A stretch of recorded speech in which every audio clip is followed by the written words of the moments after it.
Часто мы слышим, что нужно стать сильнее, не сдаваться, бороться и справляться. Но никто не учит одной очень важной вещи– это опоре.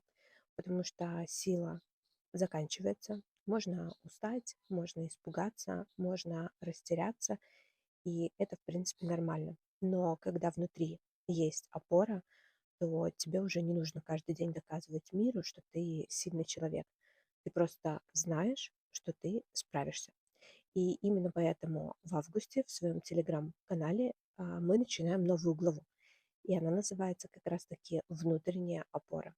И весь месяц мы будем не искать волшебную таблетку, а шаг за шагом создавать внутри то состояние, которое останется с нами, даже когда жизнь снова решит все изменить.